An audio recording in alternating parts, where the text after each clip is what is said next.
So we are going to be creating stuffed monsters, and you should have a monster that was designed by a first grader that you are going to create a 3D version of. So we are going to take our 2D artwork from our first graders and we are going to make a 3D monster version of their artwork that we are going to gift to them once we finish these. So what I want you to do once you have a monster chosen is we need to create a pattern for that. So the pattern is basically just you looking at the artwork and figuring out what shapes you're going to need to put on the felt in order to create that monster. So looking at Liana's, I see that she has kind of a round monster, and we can always make a few adjustments. Maybe we want ours to be more rounded than the one she drew out. You want the body to be nice and big and take up a majority of the paper. Okay, so I have a nice big body. Once I draw out my shapes, then I should cut it out, because what I'm going to do with it is I'm going to use it as a template to draw out all of my features and put it onto the felt. Now the felt should match whatever color the monster is, so if her body is pink, I should be getting a pink piece of felt, and we do need a piece for the front and for the back, although depending on the size I may be able to fit 2 of these circly oval bodies onto my felt. So I'm going to grab my felt, and I don't want to cut out of the middle of the felt and waste the felt. I can fit 2 on this one piece of felt. So I'm going to get as close to the edge so I'm not wasting a bunch of felt in the middle, and then I'm going to go ahead and sketch out. Your pencil will show up on here. I'm going to sketch out the body shape.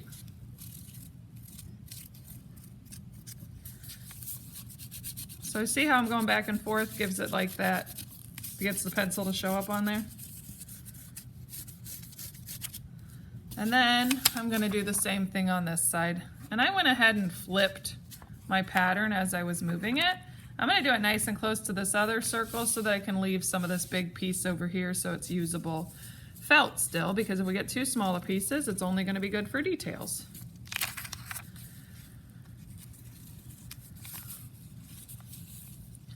Now some of the kids might have drawn necks or arms that are really thin, and in that case you're going to need to thicken those up. So for example, if I was drawing a pattern from a guy that had, let's look, I'm looking, eyes that stick up like this, when I draw the pattern, I'm going to have to draw that much wider, because otherwise, when it's a stuffed animal, it's not going to hold the stuffing inside.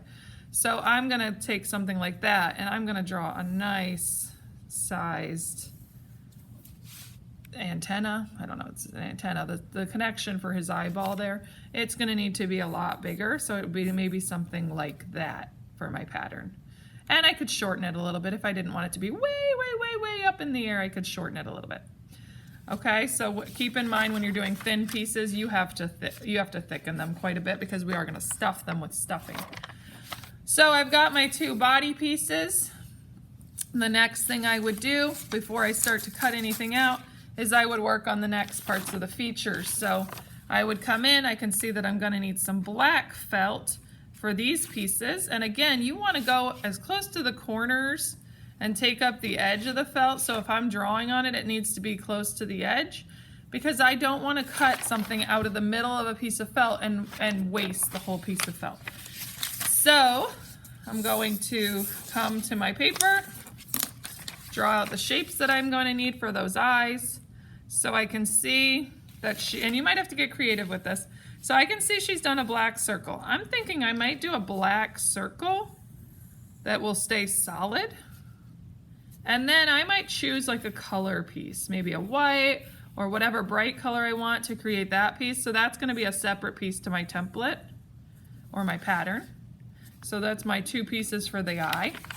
I can see that she's got some little rainbows here, but again, you can make those a little thicker. So she's just got a line, but maybe I'm going to do this to create that rainbow idea. So that's my pattern for that piece, and then maybe I'm just going to insert another one here. And I'm going to have to cut out all those pieces or try to draw them as best I can onto the felt to cut out. Okay? And then I can see that she's got this big old mouth. That's just a big old oval. And again, try to stick to the colors they use, but if you have to adjust for something like this black couldn't go on top of this black, or I could make the black circle and then put a piece of pink like she has and then do this part on top. So just creating all of your pieces. Once you get them all created and your pattern drawn out, then you should be putting it onto the felt and cutting the felt out. So I would just cut out my pieces, and you need to cut right on the line.